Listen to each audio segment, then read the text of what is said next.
Hello, everyone, and welcome back to the Fluxus channel. Today, we're taking a deep dive into one of the most talked about warships in recent memory, the Litoral Combat Ship, or LCS. It's a vessel designed to master the complex and dangerous world of coastal combat, but its story is much bigger than that. So, what exactly is the LCS, and why is it so important for modern naval strategy? The Litoral Combat Ship is a relatively new class of warship developed for the U.S. Navy, specifically engineered for operations in the littorals, that is, the tricky, shallow waters close to shore. In these contested areas, traditional, larger warships like destroyers and cruisers are more vulnerable. The LCS, on the other hand, is built to be fast, agile, and adaptable.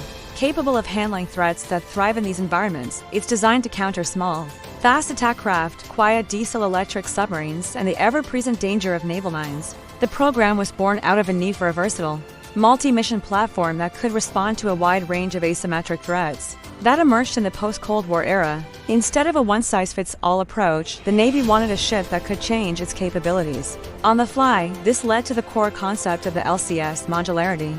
The idea is that the ship itself is a high-speed, flexible platform, and its specific combat role is determined by a swappable mission package. These packages contain the specialized equipment, sensors, and personnel needed for specific tasks like anti-submarine warfare, mine countermeasures, or surface warfare against small boats.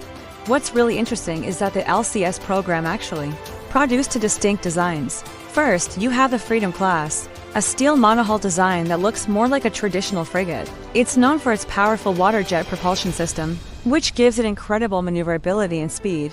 Then there's the Independence class, which is impossible to miss. It's an aluminum trimaran with a wide, stable design that provides a huge flight deck and mission bay. Despite their different looks, both were built to carry the same mission modules, offering the Navy different approaches to the same core mission. Let's talk more about that modularity because it's what truly sets the LCS apart.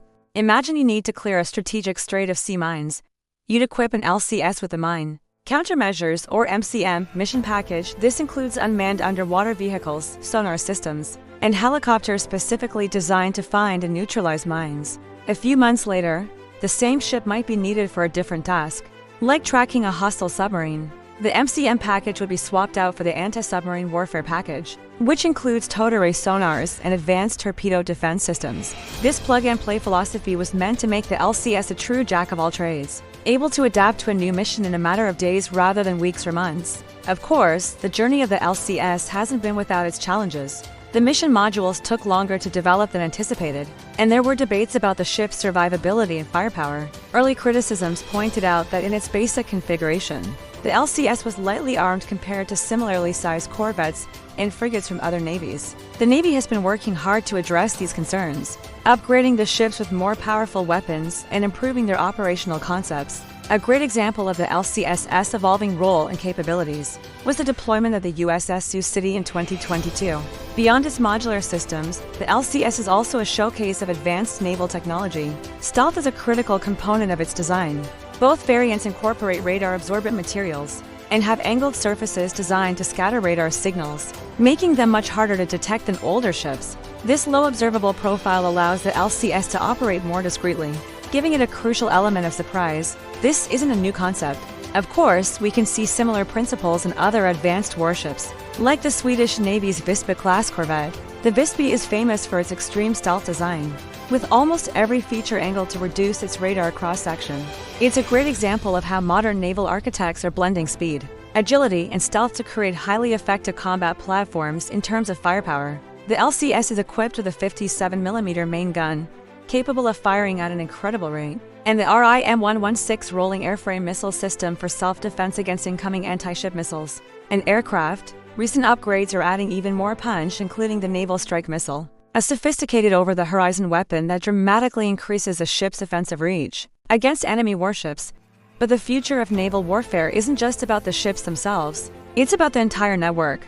The LCS is playing a key role in the U.S. Navy's push towards distributed maritime operations, where manned and unmanned systems work together. The Navy is heavily investing in unmanned surface vessels, or USVs. Like the Ghost Fleet Overlord program, these are large, autonomous ships that can sail alongside the fleet, acting as scouts, center platforms, or even extra missile magazines. An LCS could act as a mothership, controlling a small fleet of these USVs to extend its sensor range and ship-esque combat power. without putting additional sailors at risk.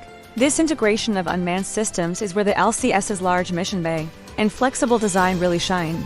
It has the space and infrastructure to support the launch, recovery, and operation of a wide variety of drones, both in the air and on the sea. This positions the LCS not just as a warship, but as a critical node in a future network-centric naval force. So, while the Litoral Combat Ship program has faced its share of debate and growing pains, it has pushed naval innovation forward. It forced the Navy to rethink ship design, modularity, and the very nature of coastal warfare. The lessons learned from the LCS are already influencing the design of its successor, the Constellation-class frigate, and shaping the future of the fleet.